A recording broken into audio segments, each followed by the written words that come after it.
Namaste, Adab, Sat Shri Akal, Pranam, and hellos. Yet again, welcome back to Ash's Kitchen. Today I'm going to make an appetizer called Shami Kebab, and it's made all over our Indian subcontinent. I was very curious to know when we are using chicken in it, why is the name Shami? So I googled and I came to know of three facts. First, in Persia, Shami means evening and night, so it derived its name from there. Second, in Urdu, Sham means evening, so again it derived its name from there. And third fact, which I came to know, there is an itar. Itar means perfume in Urdu. One itar's name is Shamama, so it derived its name from there. Anyways, whatever be the reason, it is really an awesome appetizer. Please give it a try. It's very simple. Just follow certain steps, and now I will share that recipe with you. So let's go into my kitchen and start making it. Shami kebab. So these are the ingredients which we are going to use for Shami kebab. So I'll start making it and then I will continue explaining it as well. This is 500 grams chicken keema, and this is chana dal. So first we'll start from this. I've taken a pressure cooker, and first I will put keema into it. I have washed chicken keema properly and then I'm putting into it. Second, we would take this is 500 grams chicken keema. So this is chana dal which I had soaked entire night. It's around 150 grams. So I'm going to put into the pressure cooker. Okay, now one onion which is just roughly chopped goes into it. Then I will explain these whole spices. Whole spices go into Shami kebab. This is Kashmiri lal mirchi which will go around 5. Then roughly chopped green chilies. Then bay leaf. Okay, just crush it and put it roughly. Then goes lychee, cardamom, green cardamom. Then 3 to 4 I'm putting. Then goes long. Okay, then roughly chopped ginger, this much amount. And then goes garlic cloves, 5 to 6 garlic cloves. Okay, then after this we are putting this is called dhania, whole dhania, coriander seeds. And then this is zira, whole zira. So basically I'm just mixing it and putting it. This is whole dhania zira. We are going to put it into the pressure cooker. So all the things we have, whole spices we have put, and along with keema, chana dal, and whatever I showed you. Now you don't have to put in lot of water because the keema itself is going to release water. Chicken keema, it's itself very juicy. So little amount of water, half a glass. If required less, go for less. The onions would release water, the keema would release water. So after this I'm going to close the lid of the pressure cooker, and I would give it around 4 whistles and then allow it to cool. So now let's start this process and then we'll proceed with the next thing. So let it come to 4 to 5 whistles.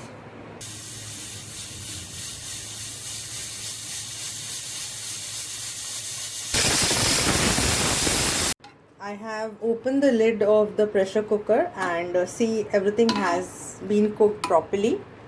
All the whole spices as well as the keema and the dal. So now I would be transferring this entire content into the grinder and we would make a coarse paste of it. I have transferred the mixture into the grinder. Now into the grinder, this is these are fried onions. So this much amount I would be putting. This is almost around 3 to 4 spoons of fried onions which I had fried and kept it aside.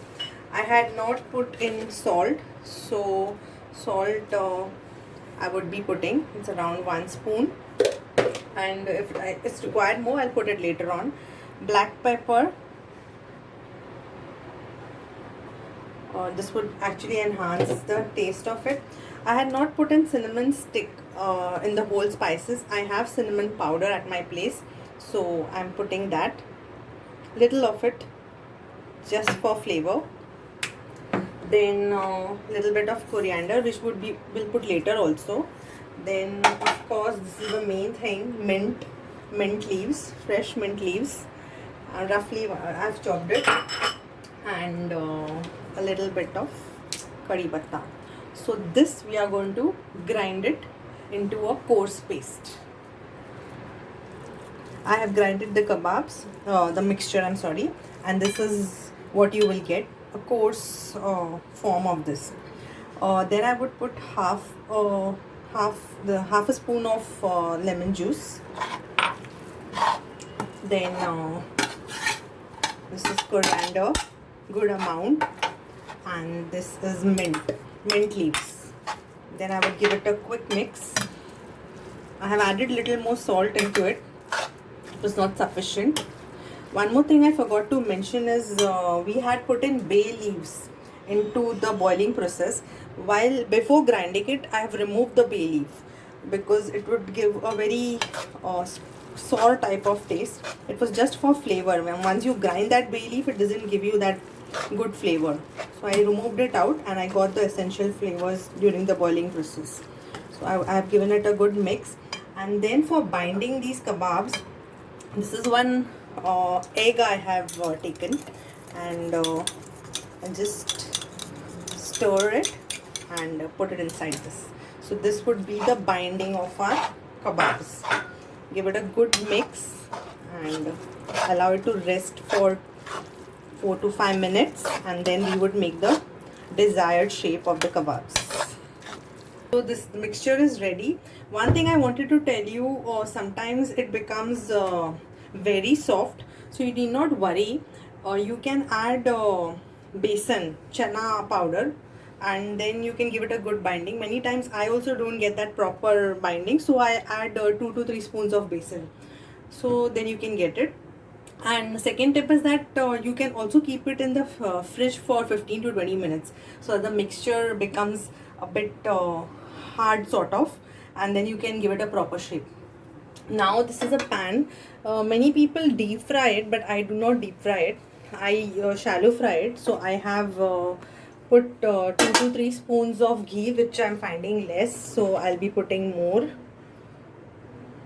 And just give it heat it, so that as soon as you put the kebabs, then it starts getting quickly done. So I'm just heating it for just 2 to 3 seconds. The pan has got heated as well as the ghee, and so now see, I'm taking this much portion. Kebabs are usually of medium shape, so after taking this gently, I would be giving it a good shape, a round shape, and making it proper from the sides as well. And the gas should be on sim. I'm not deep frying them, as I said, and I would be putting the kebabs this way. Let it cook, no hurry to turn it. Let it cook on one side and then we will turn. I will show you. So similarly, I would be giving shapes and putting in the rest of the kebabs. So I have placed 4. The basic thing which I have learned in frying and shallow frying, deep frying, is that never crowd your pan. Just go for less. Don't be in a hurry. Have patience if you want to get the perfect thing out. And now on low flame, let it cook from the other side. When it turns crispy, then I will be using a fork to twist the kebabs, because they are very soft and juicy. So you have to take care. Despite of giving it a good binding, many a time it breaks. So we'll have patience and wait for it. Since I'm shallow frying, so I would be twisting the ghee this way towards all the sides, because it comes and assembles in the between. So you have to keep on rolling the pan this way. Okay, now I'm using a fork. I won't be using a spatula and all to turn it. I'm checking it this way, and yes, it has become crispy. So immediately I would turn it slowly.